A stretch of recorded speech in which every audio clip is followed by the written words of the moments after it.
Pernahkah kalian bertanya-tanya seberapa cepat cahaya itu? Bayangkan saja, cahaya dapat mengelilingi bumi lebih dari 7 kali dalam 1 detik. Kecepatannya yang luar biasa ini telah memikat para ilmuwan dan pemikir selama berabad-abad.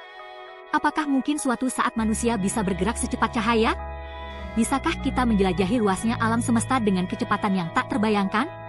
Hari ini, kita akan membahas tentang kecepatan cahaya dan beberapa fakta menarik yang akan membuat kalian tercengang. Bersiaplah untuk menjelajahi dunia di mana ruang dan waktu terhubung, di mana batas-batas fisika ditantang, dan di mana keajaiban alam semesta terungkap.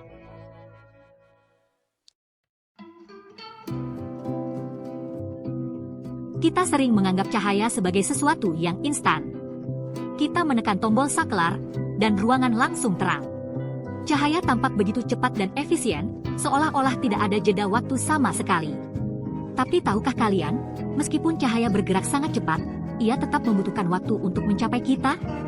Kecepatan cahaya adalah sekitar 299.792 km per detik, yang terdengar sangat cepat, tetapi dalam skala kosmik, itu masih membutuhkan waktu.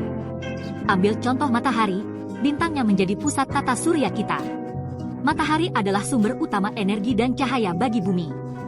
Jarak antara matahari dan bumi sekitar 150 juta kilometer. Ini adalah jarak yang sangat besar, yang sulit kita bayangkan dalam kehidupan sehari-hari. Cahaya dari matahari, yang memberi kita kehangatan dan memungkinkan kehidupan di bumi, membutuhkan waktu sekitar 8 menit 20 detik untuk mencapai kita. Ini berarti, setiap kali kita melihat matahari, kita sebenarnya melihatnya seperti 8 menit yang lalu.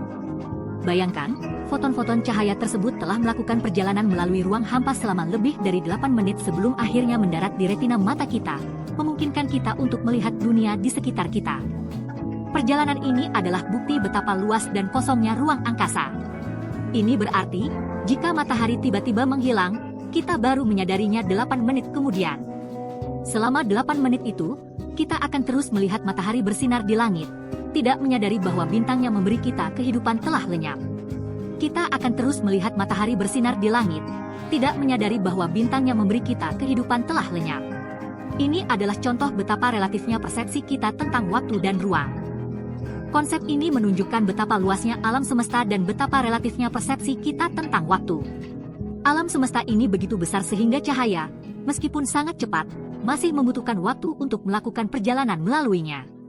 Cahaya, yang tampaknya instan dalam kehidupan sehari-hari, mengungkapkan sifat sebenarnya dari ruang dan waktu dalam skala kosmik.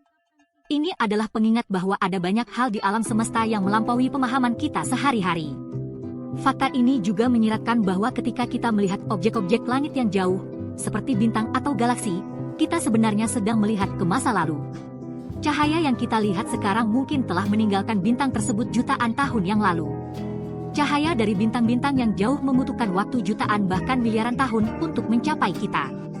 Ini berarti, ketika kita melihat bintang-bintang di langit malam, kita sebenarnya sedang melihat cahaya mereka dari masa lalu, seperti melihat ke dalam mesin waktu kosmik.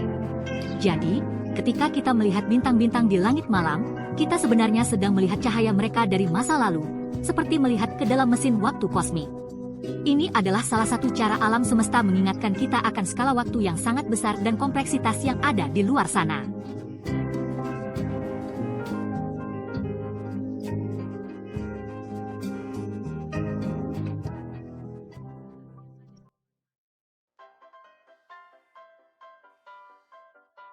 Kita sering mendengar bahwa kecepatan cahaya adalah konstanta universal, sekitar 299.792 km per detik.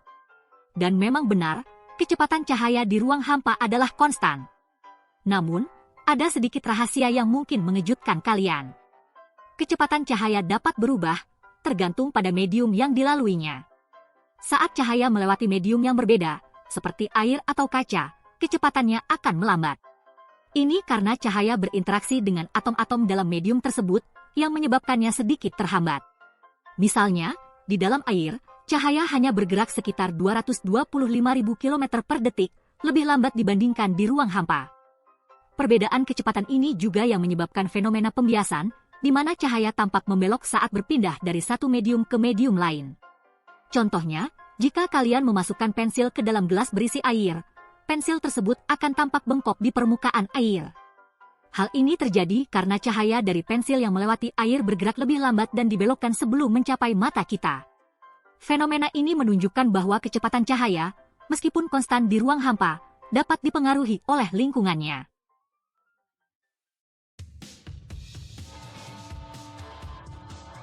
Bersiaplah, karena bagian ini akan sedikit membingungkan, tapi percayalah, ini sangat menarik. Kita akan menjelajahi salah satu fenomena paling luar biasa dalam fisika modern. Salah satu konsekuensi paling menakjubkan dari kecepatan cahaya adalah pengaruhnya terhadap waktu. Ini adalah konsep yang benar-benar mengubah cara kita memahami alam semesta. Menurut teori relativitas Einstein, semakin cepat kita bergerak mendekati kecepatan cahaya, semakin lambat waktu akan berlalu bagi kita dibandingkan dengan orang yang diam. Ini adalah salah satu prediksi paling terkenal dari teori ini. Fenomena ini disebut dengan dilatasi waktu. Ini berarti bahwa waktu tidak berjalan dengan kecepatan yang sama untuk semua orang. Bayangkan kalian sedang menaiki pesawat ruang angkasa yang dapat bergerak dengan kecepatan mendekati kecepatan cahaya. Kalian akan merasakan waktu berjalan normal di dalam pesawat. Di dalam pesawat, waktu akan terasa normal bagi kalian. Kalian tidak akan merasakan ada yang aneh atau berbeda. Namun, bagi pengamat yang diam di bumi, waktu di dalam pesawat akan tampak melambat. Ini adalah efek yang sangat nyata dan telah dibuktikan melalui berbagai eksperimen. Semakin cepat pesawat bergerak, semakin besar perbedaan waktu yang dirasakan. Ini adalah salah satu cara kita bisa melihat relativitas waktu dalam tindakan. Jadi, jika seseorang bepergian keluar angkasa dengan kecepatan mendekati cahaya dan kembali ke bumi, mereka mungkin hanya merasa beberapa tahun telah berlalu, sementara di bumi sudah ratusan tahun. Ini adalah konsep yang sangat menarik dan menantang pemahaman kita tentang waktu.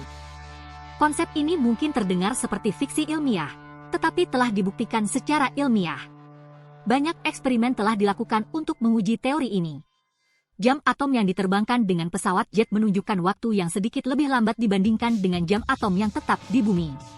Ini adalah bukti nyata dari dilatasi waktu. Dilatasi waktu adalah salah satu konsekuensi paling membingungkan dari teori relativitas, dan menunjukkan bahwa waktu bukanlah konsep yang absolut, tetapi relatif terhadap kecepatan pengamat. Ini adalah salah satu cara kita memahami betapa luar biasanya alam semesta ini.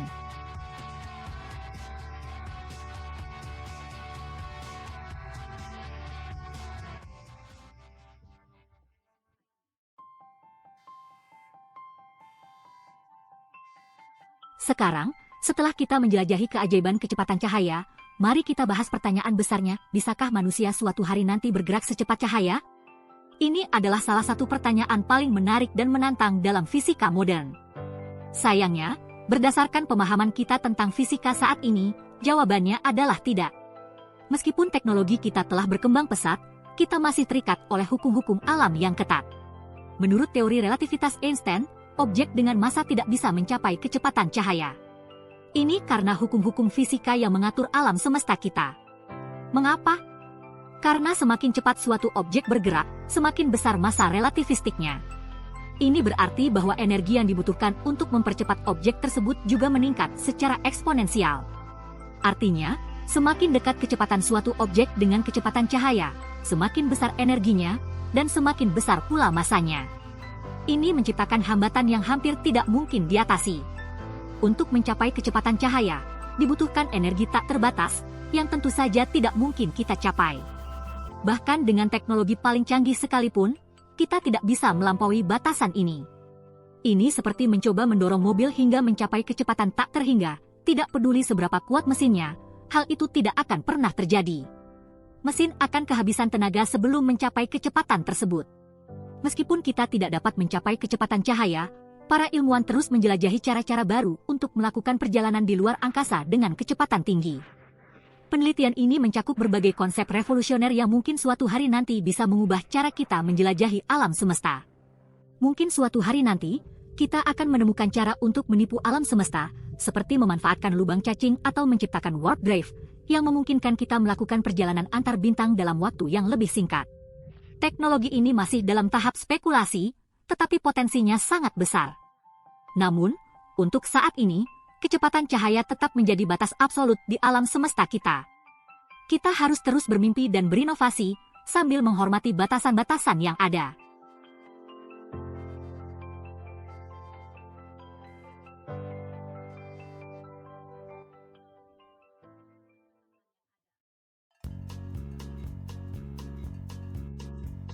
Kecepatan cahaya adalah batas absolut di alam semesta yang membuat banyak konsep sains fiksi, seperti perjalanan waktu dan warp drive, masih menjadi impian.